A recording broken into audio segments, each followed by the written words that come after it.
Kuri wa 31 mu Kakaro 2025 umukuru w'igihugu cy'u Burundi nyir'icyubahiro Evariste Ndayishimiye yashikirije ku mugaragaro buramatari w'intara ya Gitega ibware bigira imana ibirori bikaba vyabereye ku kibuga citiriwe ingoma cyo mu ntara ya Gitega. Mu ijambo ryiwe umukuru w'igihugu cy'u Burundi yashimye ukuntu abene gihugu bagaragaje kiri ku mutima mu gutora indongozi zibushitse zifise ubushobozi bwo guteza imbere igihugu. Ubu ngo Burundi biragaragara ko ari igihugu cisuganije neza. Ibihe abarundi baciyemo kuva mu mwaka wa 2015 ngo vyatumye baca ubwenge baramenya kuba igihugu batarinze kuzera inze. Umukuru w'igihugu cy'u Burundi yamejeje ko igikorwa cyo kugabanya intara kigamije gufasha intara gutunganya imigambi yazo kugira ngo igihugu cyose gitere imbere ndetse n'ubushikiranganje bwose bukazoba bufise ibisata mu ntara. Ibi rero ngo ni uburyo bwo kwegereza abene igihugu iterambere no kubafasha gutunganirizwa neza. Umukuru w'igihugu cy'u Burundi Evariste Ndayishimiye hamagariye indongozi guhimiriza imiryango kugira ngo ikomere kuko bifiriye mu miryango no mu gihugu biraheza bigapfa. Yahamagariye kandi buramatari w'intara ya Gitega kuba umuvyeyi wa bose no gukingira itunga rusangi. Buramatari rero ngo ni icyariho cy'umukuru w'igihugu mu ntara ariko arafise ngo abamufasha kandi bategerezwa gukorana mu runani.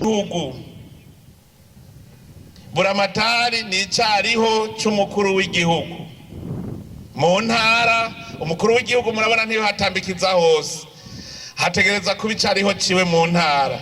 Mugana buramatari arafise nawe icyariho ciwe mwikomine musitanteri nawe arafise icyariho ciwe mwizone no chef de zone arafise icyariho ciwe ku mutumba umukuru w'umutumba arafise icyariho ciwe mu gacimbiri, umukuru w'agacimbiri arafise icyariho ciwe nyumba 10. Abo bose rero nukumva yuko dukorana mu runani. Twagize amakomine nayo tuyagira manini kugira ashobore kurangura imigambi yayo muri wa mugambi wo kwegereza uburongozi abene gihugu. Ariko kandi twaragize n'amazone menshi kugira ngo umwere gihugu ntazashikira uburongozi yatamye. Nico ituma hariho ibisata abene gihugu bakenera ku munsi twashize mu mazone. Aho bukera muri ko muratora abakuru b'amazone, nimuze muhave mwihenda ngo muzane ibigaba, muzane abanywa rumogi zamboregwa, muzane abarenga ibigo, muzane abarongora amazone bashoboye koko kurongora amazone neza kuneza y'abene zone bose. Amazone ubu azoba akora ibikorwa mbere bitazokwirirwa birashika no mu ntara, bizogarukira ku makomine. Kandi n'amakomine niko kuko nayo afise ibisata vyinshi. Ikomine zirafise ibisata birenga navyo nyene 10. Nukuvuga yuko ubu ibikorwa by'abene gihugu vyose indongozi zibikurikiranira hagufi kugira ngo tugwize umwimbu. Buramatari rero uricariho abene gihugu muri ngaha mwese mwumve yuko uko umuvuga ngo ngiye kwitura umukuru w'igihugu mukwiye kushikira buramatari vyamunaniye. Ahandi hoho ni mwaza iwanje muzoba muje kurega buramatari ko vyamunaniye. Nimwarinda munshikira buramatari navyumve, nibarinda bashikira bizoba vyerekana ko buramatari yananiwe. Buramatari nukwamana n'abene gihugu, niwe acungera ivy'igihugu dusonera.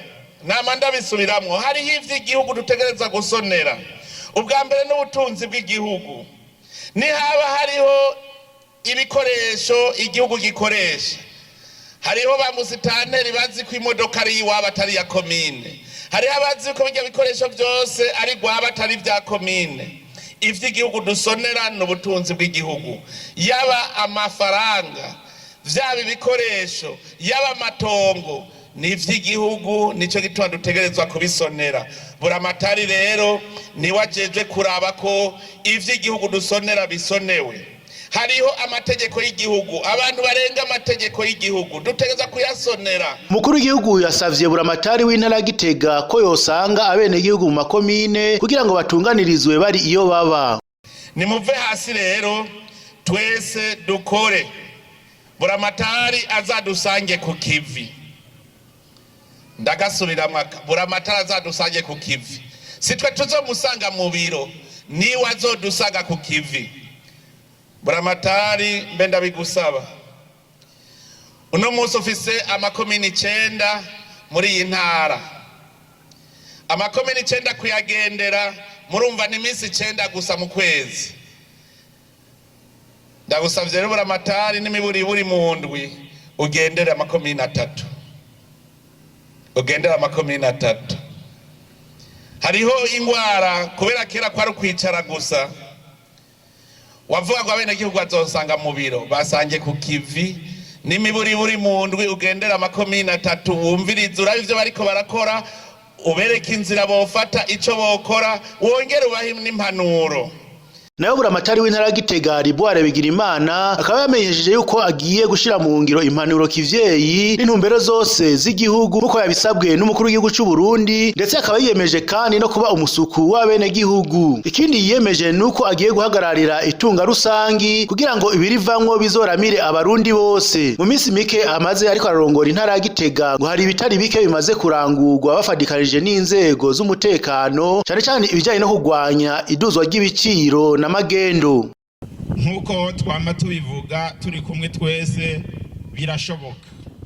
No kuvuga rero ijambo rya mbere nagomba gushikiriza no kubakengurukira kuri rino teka. Ijya kabiri nagomba nyenicubahiro ndabemerere yuko impanuro zose muduhaye muri kino cigwa mutanze tuzifashe nka nkama, kuko nofata yuko mbere ari nk'intumbero tugiye gukorerako kugira ngo twuzurize abanyagitega bose. Twarishinze rero naho tumaze imisi mikenyi ngaha muri ino ntara ya Gitega kugwanya rwa rudandazwa ruciye mu kinywabi bita fraud. Turamaze gukora ibitari bike tugwanya n'abaduza ibiciro, kuko tuzi abagiruko baba bariko batuntuza abene gihugu.